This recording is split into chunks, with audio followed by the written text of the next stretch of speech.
പ്രിയമുള്ള പ്രേക്ഷകരെ നമസ്തേ. നമ്മുടെ ചർച്ച ചെയ്യുന്ന ജ്യോതിഷ വിഷയം സൂര്യൻ്റെ മീനമാസത്തിലേക്കുള്ള ചാരവശാലുള്ള പ്രവേശനവും ശുഭാശുഭ ഫലങ്ങളുമാണ്.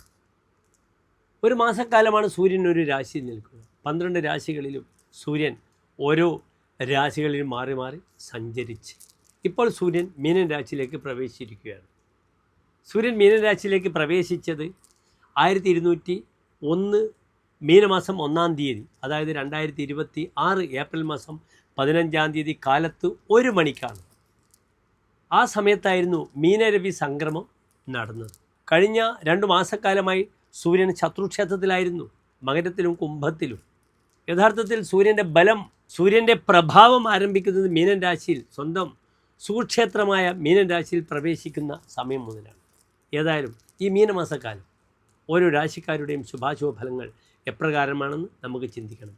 മീനൻ രാശിയിൽ നിൽക്കുന്ന സൂര്യന് വരാഹമിഹിര ആചാര്യൻ പറഞ്ഞിരിക്കുന്ന ആശ്രയഫലം ഇപ്രകാരമാണ്: തോയോത്ഥ പണ്യ വിഭവ വനിതാധൃത അന്ത്യേ. ഇദ്ദേഹം വനിതകളാൽ ആദരിക്കപ്പെടും. 1.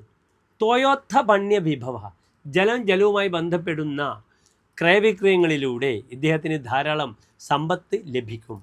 അതിനാൽ ഈ മീനമാസം എന്ത് വന്നാലും ഗൾഫിൽ ഇന്ന് നേരിടുന്ന, മിഡിൽ ഈസ്റ്റിൽ നേരിടുന്ന ഇറാൻ അമേരിക്ക യുദ്ധത്തിലൊക്കെ തന്നെ ഒരു തീരുമാനം, വെള്ളത്തിലൂടെയുള്ള ചരക്ക് ഗതാഗതം അല്ലെങ്കിൽ ഓയിൽ റിഫൈനറിയുമായി ബന്ധപ്പെടുന്ന വിഷയത്തിലൊക്കെ തന്നെ തീരുമാനങ്ങൾ ഉണ്ടാകാൻ പര്യാപ്തമാകും ഈ മീനമാസത്തിലെ സൂര്യനെന്ന് നമുക്ക് പ്രാർത്ഥിക്കാം.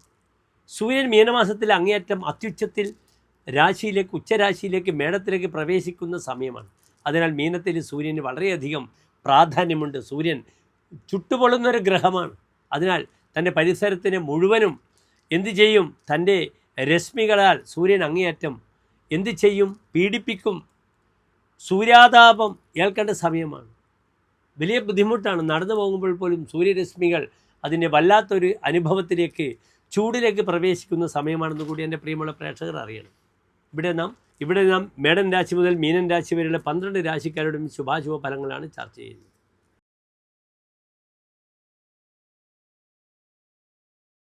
വിശാഖ നക്ഷത്രത്തിൻ്റെ അവസാനത്തെ 15 നാഴിക, അനിഴം, തൃക്കേട്ട നക്ഷത്രങ്ങൾ വരുന്ന 2 നക്ഷത്ര സമൂഹം. ഇവിടെ വൃശ്ചികൻ രാശിക്കാർക്ക് സൂര്യൻ നിൽക്കുന്നുണ്ട്. ഏത് ഭാവത്തിലാണ്? 5-ാം ഭാവത്തിലാണ്. സൂര്യൻ ആരാണ്? അവരുടെ കർമാധിപനാണ്. ഏതായാലും ഏപ്രിൽ 14 മേടമാസം വരുമ്പോൾ കർമ്മമേഖലയിൽ ഈ സൂര്യൻ വളരെയധികം നന്മകളെ പ്രദാനം ചെയ്യും വൃശ്ചികൻ രാശിക്കാർ. ഇന്ന് സൂര്യൻ നിൽക്കുന്ന 5-ലാണ്. എല്ലാം പ്ലാൻ ചെയ്ത് പ്രാക്ടിക്കലായി മുന്നോട്ട് നീങ്ങാൻ നല്ലതാണ്. അസുതോ ധനവർജിത സ്ത്രീകോണി, 5-ൽ സൂര്യൻ വരുമ്പോൾ അസുത, സന്താനങ്ങളില്ലാത്ത അവസ്ഥ, ഒരുപക്ഷെ മക്കൾ തന്നെ വിട്ട് ദൂരത്ത് പോകും. ധനവർജിത, തനിക്ക് ധനം കൈവിട്ട് പോകും. വൃശ്ചികൻ രാശിക്കാർക്ക് സൂര്യൻ കർമ്മമേഖലയിൽ വലിയൊരു സാമ്പത്തികമായി ബെനിഫിറ്റുമൊന്നും ഉണ്ടാക്കുന്ന മാസമല്ല ഇതെന്നറിയുക. മറ്റൊന്ന്, 5-ാം ഭാവത്തിൽ സൂര്യൻ വരുമ്പോൾ ചമത്കാരി ചിന്താമണിയിൽ പറഞ്ഞിരിക്കുന്ന ഫലം ഇപ്രകാരമാണ്: സുതസ്ഥാനകയെ പൂർവ്വജാപത്യതാപി. 5-ൽ സൂര്യൻ വരുമ്പോൾ ആദ്യ സന്താനത്തെ ഓർത്ത് ദുഃഖിക്കേണ്ടി വരും. മൂത്ത സന്താനത്തിന് അരിഷ്ടകൾ രോഗങ്ങൾ ഉണ്ടാകും. കുശാഗ്രിയ ബുദ്ധി രവോ മന്ത്രവിദ്യ, മാന്ത്രിക വിദ്യ പഠിക്കാം. കുശാഗ്രത്തിൻ്റെ ബുദ്ധിയായിരിക്കും. കുശം അങ്ങേയറ്റം സൂക്ഷ്മമായ ബുദ്ധിയെ പ്രദാനം ചെയ്യും. പഴയകാലത്ത് കുശലഹ എന്ന സംസ്കൃത വാക്ക് വന്നത് തന്നെ കുശം ലാതി ഇത് കുശലഹ. ഗുരുകുല സമ്പ്രദായപ്രകാരം ഗുരു ധാരാളം ശിഷ്യന്മാരെ കാട്ടിലേക്ക് അയക്കും. അതിൽ ഏറ്റവും വിശേഷപ്പെട്ട കുശപ്പുല്ല്, അത് ധാരാളം പുല്ലിൻ്റെ ഇടയിൽ നിന്നും പറിച്ചെടുക്കുവാൻ വളരെ വിഷമമാണ്. അത് കൊണ്ടുവരുന്നവനാണ് കുശലൻ, സമർത്ഥൻ. അങ്ങനെയാണ് കുശലഹ, കുശം ലാതി ഇത് കുശലഹ എന്ന ഫലം വന്നിരിക്കുന്നത്. ഇവിടെ കുശത്തിൻ്റെ അഗ്രബുദ്ധിയായിരിക്കും. അതിനാൽ ഒരു വ്യക്തിയെ മുടിഞ്ഞ ബുദ്ധി ഉപദേശിക്കാൻ മന്ത്രവാദികൾക്കും ജ്യോതിഷികൾക്കുമൊക്കെ ഈ ഒരു സമയത്ത് അങ്ങേയറ്റം സൂക്ഷ്മമായ ബുദ്ധി ഉപയോഗിച്ച് തൻ്റെ ക്ലയൻറ്റിനെ രക്ഷിക്കുവാൻ കഴിയും. കൺസൾട്ടൻസിന്, ഗവൺമെൻറ്റിനെ ടാക്സ് വെട്ടിപ്പിക്കാൻ, ഗവൺമെൻറ്റിനെ ചതിക്കുവാൻ, GSTയുമായി ബന്ധപ്പെടുന്ന വിഷയത്തിലേക്ക് പല രീതിയിലും തൻ്റെ ക്ലയൻറ്റിനെ ഏത് രീതിയിൽ സപ്പോർട്ട് ചെയ്യാൻ പറ്റും. അതിനൊക്കെ 5-ൽ നിൽക്കുന്ന സൂര്യൻ വളരെയധികം ഉപകാരപ്പെടും ക്ലയൻസിന്. അതിനാൽ കൺസൾട്ടൻസിന് നല്ല സമയമാണ്. രഥോ വഞ്ചനെ സഞ്ചയേബി പ്രമാദി. മറ്റുള്ളവരെ വഞ്ചിച്ചിട്ടും തനിക്ക് ധാരാളം കാശ് കുന്നുകൂടി സമ്പാദിക്കുവാൻ ഈ സൂര്യൻ സമയത്തെ പ്രദാനം ചെയ്യും. മൃതി ക്രോഡരോഗാദിജാഭാവനീയ, ഉദരരോഗം കൊണ്ട് മരണം പറഞ്ഞിരിക്കുന്നു. ഇവിടെ 5 സൂര്യൻ വരുമ്പോൾ 5 ജ്യോതിഷത്തിൽ കാരാങ്കാനി, വരാങ്കം, ആന, ഉരഹൃത്ത്, ക്രോഡം വയറാണ്. 5 സൂര്യൻ വരുമ്പോൾ വയർ, അൾസർ സംബന്ധിച്ച രോഗങ്ങൾ, ഒരുപക്ഷെ ക്യാൻസർ പേഷ്യൻസിന് രോഗം മൂർച്ഛിക്കുന്ന സമയമാകാം.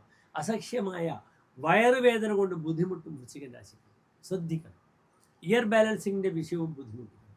ഗർഭിണികൾക്ക് ഗർഭം അലസിപ്പോകുന്ന സമയമാണ്. അതിനാൽ വളരെയധികം IVF ചികിത്സയൊക്കെ ചെയ്തിരിക്കുന്ന സ്ത്രീകളൊക്കെ തന്നെ ബെഡ് റെസ്റ്റ് എത്രത്തോളം ചെയ്യാൻ പറ്റും അത്രത്തോളം നല്ലതാണ്. നല്ല ഇളനീർ, കരിക്ക വെള്ളമാണ് കുടിക്കേണ്ടത്. പലപ്പോഴും വയറിൽ ചൂടും പുകച്ചലും വരുന്ന സമയമാണ് ഇതെന്ന് കൂടി എൻ്റെ പ്രിയമുള്ള പ്രേക്ഷകർ അറിയുക. ഇവിടെ നിർബന്ധമായും ഓം നമഃ ശിവായ എന്ന പഞ്ചാക്ഷരി മന്ത്രവും ആദിത്യ ഹൃദയ മന്ത്രവും ജപിച്ച് നന്നായി നിങ്ങളുടെ ദോഷങ്ങളെ പരിഹരിക്കുവാനുള്ള കാര്യങ്ങൾ ചെയ്യുക. ശിവക്ഷേത്രത്തിൽ കൂളമാല, ജലധാര വഴിപാട് ചെയ്യുക. 11 വയസ്സിന് താഴെയുള്ള കുട്ടികളുടെ പേരിൽ കറുക ഹോമവും, 12 വയസ്സ് മുതലുള്ള കുട്ടികളുടെ പേരിൽ 18 വയസ്സുള്ള കുട്ടികളുടെ പേരിൽ മൃത്യുഞ്ജയ ഹോമവും ചെയ്യുന്നത് വളരെ ഉപകാരമായിരിക്കും. നന്ദി, നമസ്കാരം.